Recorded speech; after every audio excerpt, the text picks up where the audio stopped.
Dear students, आज हमारा जो है वो लेक्चर 15 है, चैप्टर नंबर 8 का। उसमें हमने टॉपिक पढ़ना है change of state. Change of state का मतलब ये है हमारे पास मैटर की जो फॉर्म्स हैं, स्टेट्स हैं, सॉलिड, लिक्विड और गैस, ये कैसे एक दूसरे में चेंज होती हैं उसके बारे में हमने स्टडी करना है।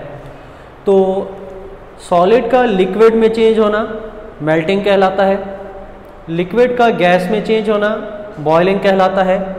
ये दोनों प्रोसेस उस वक्त होंगे जब हम इन्हें थर्मल एनर्जी देंगे, यानी कि थर्मल एनर्जी इस प्रोसेस में एब्जॉर्ब होती है या हमें इन्हें हीट अप करना पड़ता है, तब जाकर ये प्रोसेस होते हैं। सॉलिड से लिक्विड में चेंज होना और लिक्विड से गैस में चेंज होना। अगर कोई चीज़ गैस से लिक्विड में चेंज होगी तो उसको हम कंडेंसेशन कहेंगे। अगर कोई चीज़ लिक्विड से सॉलिड में चेंज होगी तो उसको हम फ्रीजिंग कहेंगे। ये दोनों प्रोसेस जो है इसमें थर्मल एनर्जी जो है वो इवॉल्व होती है, खारिज होती है। तो इसके बारे में हम पढ़ते हैं कि चेंज ऑफ स्टेट कैसे होती है, उसको हम ग्राफिकल देखेंगे और उसके बारे में जो टर्म्स है वो भी हम सीखेंगे। तो हमारे पास एक सिंपल एक्सपेरिमेंट है। एक बीकर है, बीकर के अंदर हमने आइस क्यूब्स डाले हुए हैं, तो उनको हम हीट अप कर रहे हैं। तो ऊपर हमने थर्मोमीटर लगाया हुआ है। थर्मोमीटर हमने इसलिए लगाया है कि जब हम इसको हीट अप करेंगे तो लाजमी तौर पर टेम्परेचर में तब्दीली आएगी। उन टेम्परेचर वेरिएशंस को हम मेजर करते जाएंगे और टाइम भी नोट करते जाना है। साथ साथ टाइम और टेम्परेचर का हमने ग्राफ बनाना है, जैसा कि यहाँ पर हमने बनाया है। तो एक्स एक्सिस पर हमने टाइम को लिया है, वाई एक्सिस पर हमने टेम्परेचर को लिया है। तो ये टेम्परेचर सेंटीग्रेड में लिया गया है। यहाँ पर हमारे पास ओरिजिन हो गया, तो यहाँ पर वैल्यूज जो है ये नेगेटिव वाई एक्सिस में माइनस की हो गई।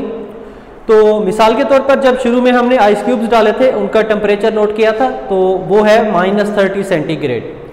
तो यहाँ पर हमारे पास आइस है, इसको हमने हीट अप करना शुरू किया तो आइस का टेम्परेचर बढ़ना शुरू हो गया। यहाँ पर आप देख सकते हैं ग्राफ में कि -30 से टेम्परेचर ऊपर बढ़ रहा है। तो ये मुसलसल बढ़ता रहता है जब तक टेम्परेचर 0 सेंटीग्रेड पर पहुँच जाता है। 0 सेंटीग्रेड जो है ये आइस का मेल्टिंग पॉइंट है, यानी कि यहाँ पर आइस जो है मेल्ट होकर वाटर में तब्दील हो जाती है। तो यहाँ पर हमने एक चीज़ नोट की है, वो ये है कि 0 सेंटीग्रेड पर पहुंचने पर सारी की सारी आइस यकदम वाटर नहीं बन जाती, बल्कि उसको कुछ टाइम लगता है। और उतनी देर में, जितनी देर में आइस वाटर में कंप्लीट होने के लिए लेती है, उसमें हमारे पास ये देखने में आता है कि टेम्परेचर स्केल पर टेम्परेचर नहीं बढ़ रहा, बल्कि 0 सेंटीग्रेड पर रुक गया है। यहाँ पर हम देखते हैं कि T1 टाइम से लेकर T2 टाइम, यानी कि इस टाइम इंटरवल के दौरान टेम्परेचर 0 सेंटीग्रेड पर रुक गया है। ऐसा क्यों होता है?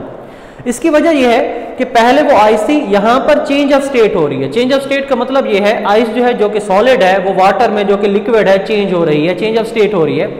तो यहाँ पर इसको कंप्लीट चेंज होने, इस पॉइंट पर, बी पॉइंट पर सारी की सारी आइस होती है।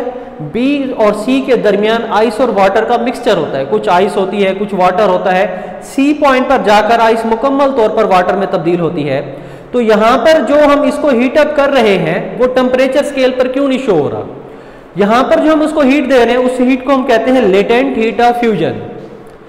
तो फ्यूजन मेल्टिंग के लिए हम यूज कर सकते हैं। इसकी हम डेफिनेशन करते हैं, heat energy required to change unit mass of substance from solid to liquid state at its melting point without change in temperature.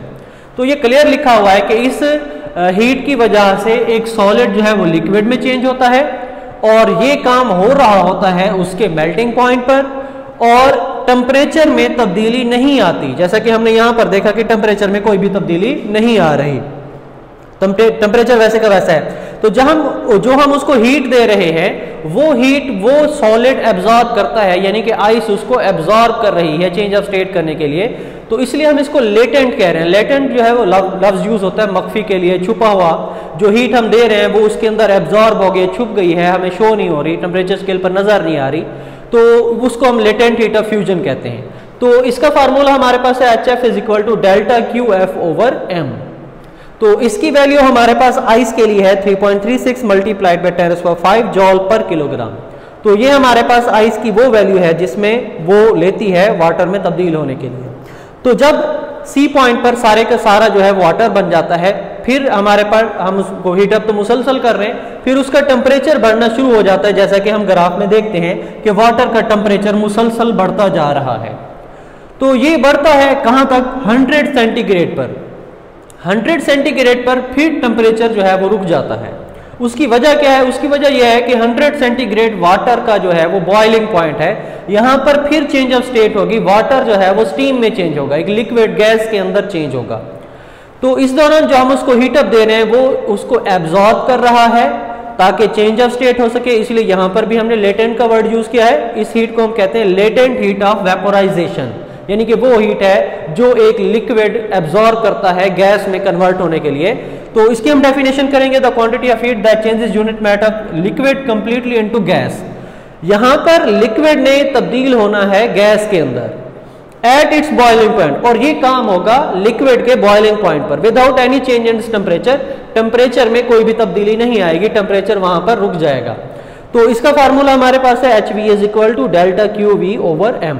तो यहां पर जो हीट हम उसको दे रहे हैं वो सारी की सारी वाटर एब्जॉर्ब कर रहा है ताकि वो स्टीम के अंदर कन्वर्ट हो सके।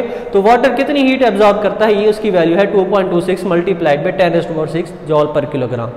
तो जहां पर चेंज ऑफ स्टेट हो रही होती है वहां पर हीट एब्जॉर्ब होती है और उसको लेटेंट हीट कहा जाता है।